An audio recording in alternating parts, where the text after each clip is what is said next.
राधे राधे सभी भाई बहनों को, जय श्री कृष्णा, हर हर महादेव। तो दगड़ियों कैसे हैं? ऐसा उम्मीद करती हूँ आप भी अच्छे होंगे, स्वस्थ होंगे, मस्त होंगे, अपने अपने काम में व्यस्त होंगे। तो दगड़ियों मैं आज जा रही हूँ अपने ग्राम सभा कुनिगाड़ क्षेत्र का हमारा एक छोटा सा मार्केट है, हिरली बाज़ार के नाम से जो उपस्थित है, और तो मैं वहीं पे जा रही हूँ। और वहाँ पर है आज गौरव सेनानी समारोह, तो मैं भी आज वहीं पर जा रही हूँ गौरव सेनानी समारोह में। तो अभी मैं पहुँच गई हूँ तली कुनिगाड़ भंडारी खोड़ में। और ये देखिए यहाँ पर रोड की दशा हो रखी है, ये देखिए।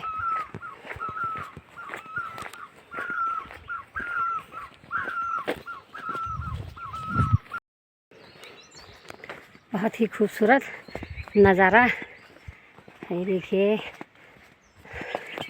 अभी थोड़ी दूर मुझे और जाना है, और यहाँ पर है चाचा लोगों के गौशाले, और ये सारे ये भंडारी खोड़ वालों के गौशाले हैं, पंडित लोगों के, और हमारे रिश्ते में लगते हैं वो सब चाचा भाई। तो ये उनके गौशाले हैं। यहाँ पे भैंस भी बांध रखी है उन्होंने वहाँ पर अपने गौशाले में।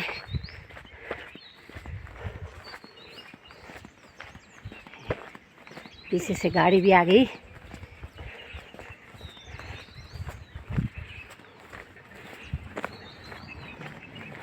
और यहाँ पर देखिए मैं आ गई हूँ अब हिरली बाज़ार की साइड, और वहाँ पर हिरली बाज़ार गुड़गांव साइड, देखिए उस तरफ।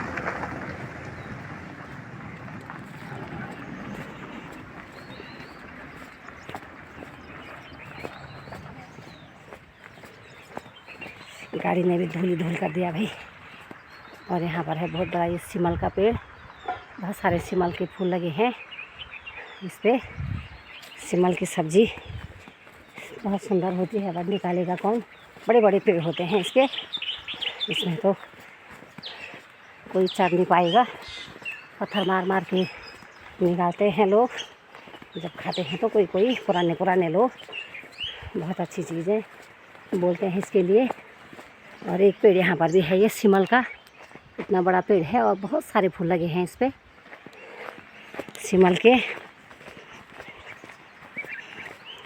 तो दगड़ियों मैं पहुँच गई हूँ हिरली बाज़ार, और ये है घना चीड़ का जंगल, और यहाँ का नाम है रणधूर, इसको बोलते हैं रणधूर जंगल। और मैं पहुँच गई हूँ हिरली बाज़ार के पास, देखिए। और ये पूरा है गोगना साइड। आज मैं गोगना साइड आ रखी हूँ। हिरली बाज़ार ये है हमारे गांव का एक छोटा सा बाज़ार, बहुत ही खूबसूरत और सुंदर, और हिरली बाज़ार के नाम से स्थित है और प्रसिद्ध भी है। और ये सारा इलाका गोगना बोलते हैं। और मैं पहुंच गई हूँ हिरली बाज़ार के नज़दीक, और यहीं पर आ गए हैं मैं दुकानों के पास। और भाई इधर तो धूप भी बहुत लग रही है, हमारे गांव में तो धूप नहीं निकलती है, इसलिए मुझे यहाँ और भी तेज़ धूप लग रही है क्योंकि धूप भी इतनी तेज़ लगी हुई है। और ये देखिए मैं पहुँच गई हूँ साजकोट दुगड्डा, और यहाँ पर हिरली बाज़ार मार्केट बहुत खूबसूरत लग रहा है, बहुत ही सुंदर मार्केट है। यहाँ पे हमारे सारे इलाके का बहुत ही सुंदर नाम है हिरली बाज़ार, और हिरली बाज़ार के नाम से प्रसिद्ध भी है, बहुत सुंदर। एक गोगना साइड आज मैं इस तरफ आई हूँ, तो मैंने सोचा चलो एक ब्लॉग बना देती हूँ।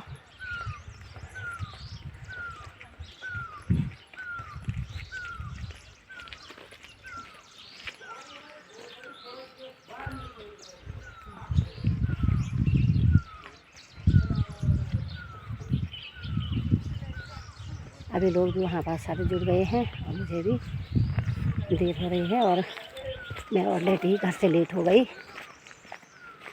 ब्लॉग बनाते, और मुझे ज़्यादा लेट हो गई।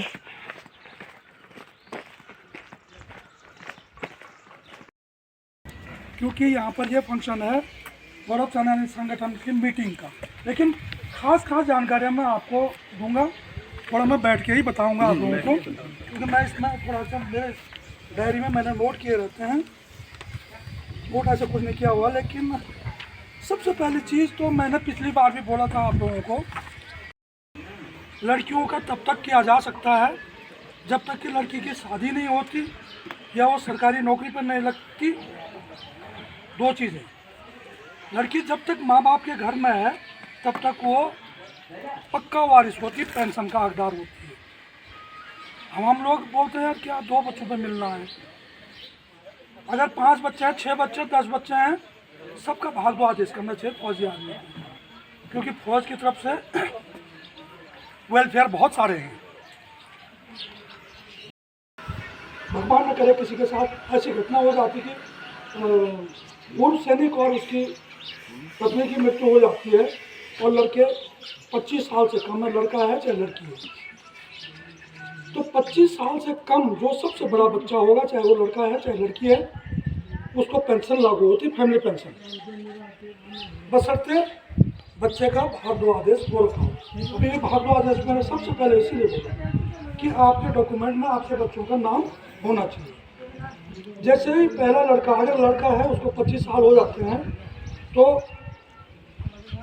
दूसरे बच्चा पेंशन का हकदार हो जाता है, भले ही भाग आदेश हो रखा हो, बच्चे का नाम आपके दस्तावेजों में होगा। इसी प्रकार के आपके जितने बच्चे होंगे बारी बारी करके जैसे जैसे 25 साल पूरे होते रहेंगे पेंशन के हकदार बनते रहेंगे। अगर लड़कियां हैं तो लड़कियों की जब शादी होती जाएगी दूसरी लड़की हकदार बनेगी। लड़के के लिए आपका वेलफेयर केवल 25 साल तक मिलता है, चाहे आपका कैंटीन सुविधा है, ECHS की सुविधा है या कोई भी वेलफेयर है, ये जो स्कॉलरशिप हैं और CA है, एजुकेशन अलाउंस है। हमारे जो पूर्व सैनिक लोग हैं, रिटायर आ जाते हैं, उनको पता नहीं होता है कि हमें बच्चों को CA, अगर 12वीं तक बच्चे को एजुकेशन अलाउंस मिलता है और 12वीं के बाद आप लोगों को स्कॉलरशिप, वजीफा बोलना, वो मिलता है। वो स्वैच्छिक सेवानिवृत्ति आते थे, डिस्चार्ज बोलते थे उसको, वो लोग भी पूर्व सैनिक में आते। उस टाइम उन लोगों को भी पूर्व सैनिक का दर्जा दिया जाता था, जो कि 4-5 साल नौकरी कर दी और वो प्रीमेच्योर वॉलंटरी डिस्चार्ज आ गए, उनको पेंशन नहीं बनी। तो एक तो पूर्व सैनिक जो पहले के आए हुए हैं, पेंशन ग्रांट मिलता है उनको लगभग 4,000 पर मंथ का, एक प्रकार से एक अनुदान टाइप का हो, उत्तराखंड सरकार की तरफ से है, और वो मिलता 65 साल की उम्र पूरा होने के बाद। पहले पूर्व सैनिक को मिलेगा, और पूर्व सैनिक वो उसके लिए वो करते हैं, उसका कागजी कार्रवाई हमारी तरफ से होता है और उसको वो क्या करते हैं, साल में एक बार 48,000 उसके अकाउंट में डाल देते हैं, उसको बोलते हैं पेमेंट ग्रांट, उत्तराखंड सरकार की तरफ से मिलती है। अभी उत्तराखंड सैनिक पुनर्वास संस्था ने उन लोगों के लिए भी किया है, किन लोगों के लिए, जो पूर्व सैनिक अगर वो 65 साल से नीचे के हैं, तो मुझे मतलब बहुत कम चांसेस हैं ऐसे कि जो पूर्व सैनिक के दायरे में आता होगा और वो 65 साल से नीचे होगा। अगर वो हैं तो उनके लिए भी एक कुछ धनराशि का प्रावधान अभी ये जो 25 सितंबर 2024 से उत्तराखंड सैनिक पुनर्वास संस्था ने किया है, वो अभी 19 से ये भी कर लिया है, अब मिल जाते हैं कहीं तो उनको भी दिलाया जाएगा। इसके अतिरिक्त जो हमारे भाई जो यंगेस्ट हैं, अभी जल्दी में अभी हाल ही में पेंशन आए हैं, वो लोग बच्चों का ना वो CA का तो उसमें सिम में जो वो नहीं है तो वो डिवाइस में करना पड़ता है। इतने लोगों के मेरे पास नंबर सेव है, इतने लोगों के पास मेरे नंबर हैं, लोग हर एक आदमी फ़ोन कर करके पूछते हैं कि भाई क्या है क्या नहीं है। तो हमने ये रखा हुआ लक्ष्य कि भाई देखो एक एक आदमी को जागरूक किया जाए, एक एक पूर्व सैनिक को। हम लोगों को एक्चुअली फौज की ड्यूटी के दौरान पता ही नहीं चलता कि मेरे बच्चे का ऑर्डर हुआ नहीं हुआ, मेरे बच्चे का CA बनता है नहीं बनता है। आपके बच्चे जो मेधावी बच्चे हैं, मेधावी मतलब उनका हाई स्कूल में अगर 80% से ऊपर आता है तो उनके मेधावी का मिलता, बहुत अच्छी स्कॉलरशिप मिलती है और वो MA MSc तक मिलता है वो स्कॉलरशिप। बाकी चीज़ों में मैंने बता दिया कि मेडिकल की पढ़ाई के लिए, इंजीनियरिंग के लिए, आपका PhD का यहाँ पे था, मल्लीशूरी का खान कमजोर है। हाँ, ये चीज़ बताना भूल गया था मैं, आगे मुझे याद। अगर विकलांग बच्चा है, लड़की के लिए तो वैसे भी है, शादी नहीं होती है। अगर शादी होगी तो वो आउट हो गया आपके उससे आसक्त होने से। लड़का अगर विकलांग है, आपने उसका भाग दो आदेश, हर जगह भाग दो आदेश है, उसका भाग दो आदेश किया हुआ है, उसका विकलांगता का पार्ट ऑर्डर भी करना पड़ता है। और जो आप बोल रहे हैं कैटेगरी 40% कैटेगरी होना चाहिए, उसको लो मेडिकल कैटेगरी का पैसा मिलता है, बोर्ड मिलता है। तो वैसे ही बच्चे के लिए भी है। अगर बच्चा विकलांग है शारीरिक रूप से, चाहे वो जन्म से है या चाहे वो बाद में किसी एक्सीडेंट के कारण हो गया, किसी भी कारण से बच्चा अपाहिज हो जाता है और वो माँ बाप पे डिपेंड है, उसकी कोई नौकरी नहीं है, वो लड़का भी पारिवारिक पेंशन, माँ बाप के बाद पारिवारिक पेंशन का हकदार बनता है। उसके लिए आपने मतलब उसकी कार्रवाई क्या है कि कार्रवाई उसका माँ बाप ने पहले, पिताजी ने उसका भाग दो आदेश, जब बच्चा पैदा हुआ उसका भाग दो आदेश कर दिया, नाम जन्म तिथि वगैरह सब ठीक रख दी। और उसके बाद वो अपाहिज हुआ या उससे पहले अगर जन्म से था तब भी उसका मेडिकल होगा, और चाहे वो एक्सीडेंटल हुआ तब भी उसका मेडिकल होगा। उस मेडिकल के लिए आपने क्या करना है कि जिस भी MS में आप उसका मेडिकल कराना चाहते हैं, आपने उस MS के कमांडेंट को एप्लीकेशन लिखनी है कि मेरा बेटा इस बीमारी के कारण या इस प्रकार से अपाहिज है और मुझे इसका भाग दो आदेश के लिए इसका मेडिकल बोर्ड कराना है आपके मिलिट्री हॉस्पिटल से, और द्वारा करना है जिला सैनिक कल्याण एवं पुनर्वास कार्यालय गोपेश्वर चमोली। हम उस पे एक कवरिंग लेटर लगाते हैं और उसकी कॉपी हम आपको भी दे देंगे, और एक हम उस MS को भेज देते हैं। आपको जो कॉपी आएगी आपने उसको लेके जाना है और उस MS में जाना है, वहाँ पे बोलना भाई मेरे बेटे का मेडिकल होना है। तो वहाँ पर एक 3 डॉक्टरों का बोर्ड बैठता है, उसका फॉर्मेट हमारे पास है, जिसके पास भी अगर जिसको भी ऐसी नौबत आ जाती किसी को, उसका फॉर्मेट हमारे पास है उस मेडिकल का, और उस प्रकार से उसमें डॉक्टरों का नाम भी लिखा हुआ होना चाहिए, उनका स्टैंप लगी हुई होनी चाहिए, और 2 स्पेशलिस्ट और तीसरा उसमें कौन हो जाता है, कमांडेंट साहब। तो 3 डॉक्टरों के उसमें साइन होते हैं। उसके बाद उसको हम ओरिजिनल कॉपी जाती है उसकी रिकॉर्ड के लिए, रिकॉर्ड को उसकी ओरिजिनल कॉपी के साथ साथ आपकी एप्लीकेशन जो भी होगी, जो भी प्रक्रिया होगी उसको भेजेंगे, और वहाँ पर उसका अपंगता का भाग दो आदेश हो जाता है और वो बच्चा पेंशन का हकदार बन जाता है। एक मल्लीश्वरी में थे, पिताजी भी गुजर गए, लेकिन उनका क्या था, उस बच्चे का मेडिकल जो स्टार्ट हुआ था वो उसके पिताजी के रहते हुए हुआ, माँ बाप के रहते हुए होना चाहिए काम, तभी वो बच्चा माँ बाप पे डिपेंड माना जाएगा ना। मतलब माँ बाप पे आश्रित है और विकलांग है, तो माँ बाप के रहते हुए उस बच्चे का मेडिकल हो जाना चाहिए। और उस पर भी बहुत लफड़े हो रहे थे रिकॉर्ड की तरफ से, लेकिन उसके पिताजी ने अपने रहते हुए उस लड़के का मेडिकल शुरू कर दिया था। तो उसके मेडिकल के कागज मिले तो उसमें वो डेट पड़ी हुई थी जब उसके पिताजी जिंदा थे। अभी उसकी भी पेंशन की प्रोसेस, अभी कुछ ही दिन पहले मिठाई लेके जा रहे थे हमारे पास गोपेश्वर में। तो ऐसे पहले लोगों को ज्ञान कम था, नॉलेज कम था इस चीज़ के बारे में। अभी हम हर जगह जा के आप लोगों को जागरूक करते हैं, उसके बावजूद भी लोग बहुत मुश्किल है। मैं बोलता हूँ कि अभी हमने एक चीज़ और रखी है, एक मुहिम और छेड़ी हुई है। मैंने कुछ एक कैंप में हमने पहले जो बोला कि भाग दो आदेश का, तो जब हम लिखते हैं कि मेरा पति के सेना बेलेकू में उनका जन्म तिथि और नाम अंकित नहीं है, तो रिकॉर्ड एक चिट्ठी भेजता आपके लिए कि आपकी जन्म तिथि है, आपका नाम ये है, वो आपके डिस्चार्ज बुक के बराबर काम करता है वही चिट्ठी।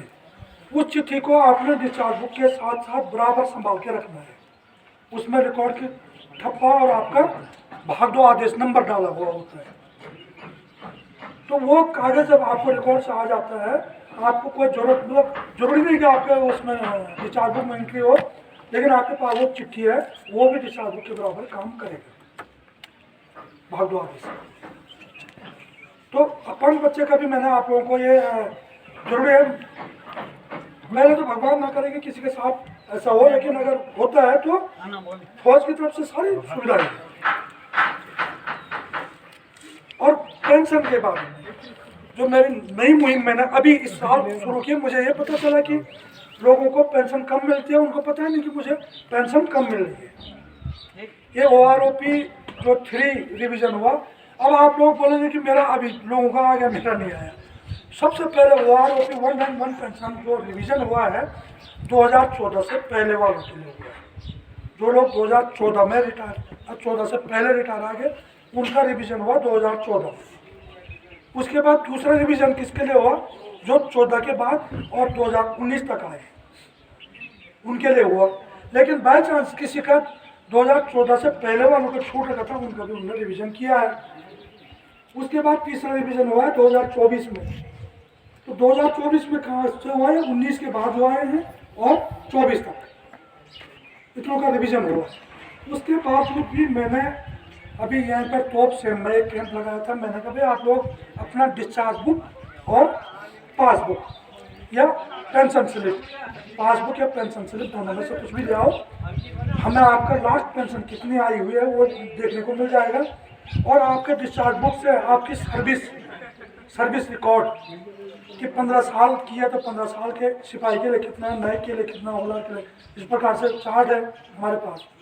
अगर 15.5 किया तो कितना है, इस प्रकार से हम उनके डॉक्यूमेंट को चेक करते हैं। तो मुझे वहाँ पर 3 विधवाओं की पेंशन कम मिलती हुई मिली और उनको मैं बताया क्या है भाई यहाँ पर अब जैसे हमारे तो चलिए मतलब फोटो स्टेट वगैरह मिल जाती है, अब गाँव में तो कोई फोटो स्टेट वगैरह कुछ नहीं।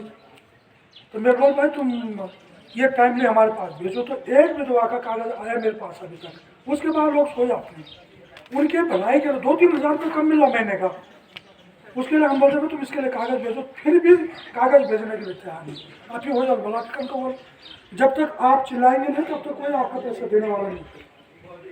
दूसरी बार मैंने किया फिर यहाँ पे धारापानी में, तो धारापानी में भी एक विधवा का पेंशन कम मिलती हुई मेरे को मिला है। उसके लिए मैंने उनको बताया भाई ये प्रक्रिया करनी है और इसके बाद एक एप्लीकेशन के साथ हमारे पास भेजो। और हमारे थ्रू जब आप भेजते हैं तो वो लेटर में ताकत होती है। जो आप डायरेक्ट भेजते हैं कभी कभी रिकॉर्ड वाले उसको उधर फेंक देते हैं, क्योंकि वो भी मैं तो फिर बोल रहे कि आप अपने जिला सैनिक कल्याण के थ्रू भेजिए, उसमें कुछ एक चीज़ अटेस्ट करनी होती, कुछ वो करना होता। तो इसलिए वो बोलते हैं कि आप लोग अपने जिला सैनिक कल्याण के थ्रू भेजो। तो ये पेंशन का मामला जो है, अगर किसी का भी देखो आप लोग, अगर जिनको डाउट होता है कि मेरे को पेंशन कम मिल रही है, फ़ोन करो हमें, हम बता देंगे आपको कि आपकी सर्विस कितनी ये पता होना चाहिए। अब वो सर्विस कति करी वो कौन मिलो डिस्चार्ज बुक में। इसलिए हम 2 चीज़ें मांगते हैं। और तहसील लेवल पे जो अधिकारी होते हैं PCS से भी आते हैं, लोअर PCS भी होता है जिससे आपके नायब तहसीलदार निकलते हैं और भी पद हैं उसी के समकक्ष। तो ये हमारे जो लड़के रिटायर है फौजी, उनके लिए आरक्षण के उसमें रिक्वेस्ट है। जो भी हमारे पास लगभग सारे परसों 10 तारीख को सोमवार के दिन जो हमारे वीर शहीद कमांडो रुचिन रावत के स्मृति द्वार बना हुआ है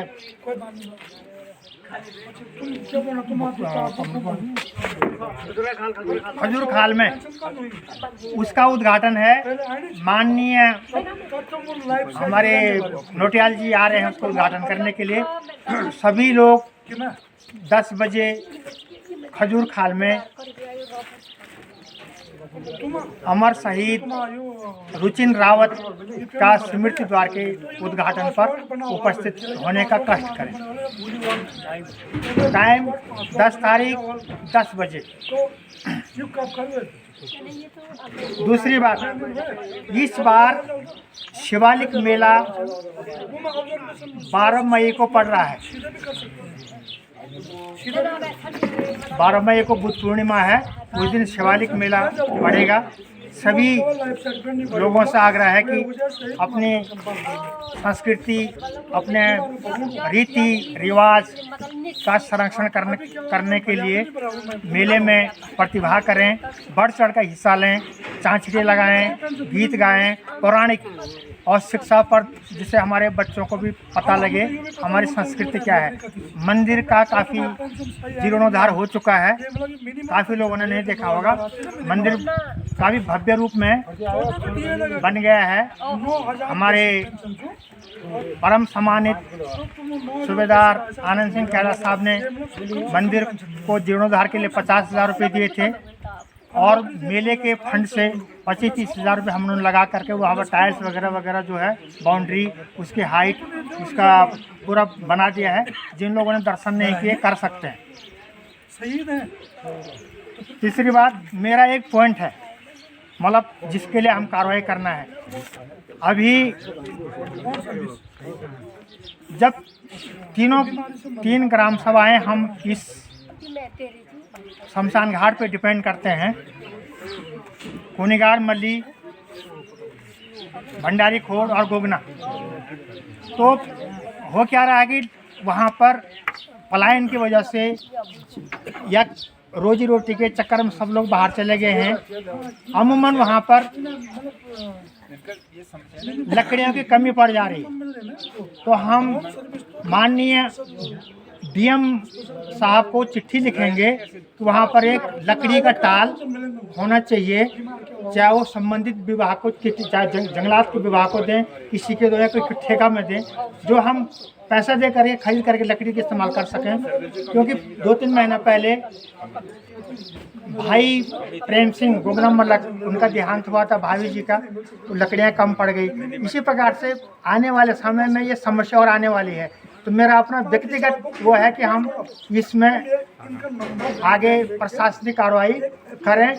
आप लोगों को क्या वो मत है, आप बताएं हमको, या वो बिजली का संबंधाह बनाए या लकड़ी का टाल करवाएं। ये सब प्रशासन के ऊपर हम चिट्ठी लिख देंगे, क्या जवाब आता है आपको बताएंगे। करना है कि नहीं करना, ये भी आपके ऊपर डिपेंड करता है। दूसरी चिट्ठी है हम मोबाइल टावर के बारे में। अभी भी कोने कोने पर अच्छी तरह से मोबाइल नहीं हो जा रहा है, तो मोबाइल के टावर के बारे में चिट्ठी फिर लिखने के लिए है। पिछली बार भी लिखा था हमने केंद्रीय मंत्रालय को भी लिखा था मोबाइल के टावर के विषय में। आजकल ऑनलाइन पढ़ाई हो रही है, हर चीज़ ऑनलाइन है, लोगों पर डिजिटल हर चीज़, बैंकिंग डिजिटल है, ये है, सबके लिए टावर अच्छी चाहिए। तो उसके लिए भी एक चिट्ठी बनाने का विचार है। इसके अलावा आप सभी से अनुरोध है, अपने विचार व्यक्त करें, किस किस विषय में अपने इलाके के विकास के लिए क्या क्या क्रॉसबॉन्डेंस करना चाहिए। अपना सबको मौका है, एक तरफ से आप शुरू कर दें, क्या करना है हम नोट करते रहेंगे, फिर आप वो करेंगे। बताओ साहब।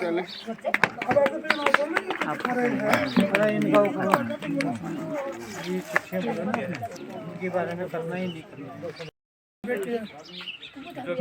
सारे नहीं बोल रहे। अगर करना है तो हाथ खड़ा करो भाई, तभी तो आगे चिट्ठी लिखेंगे।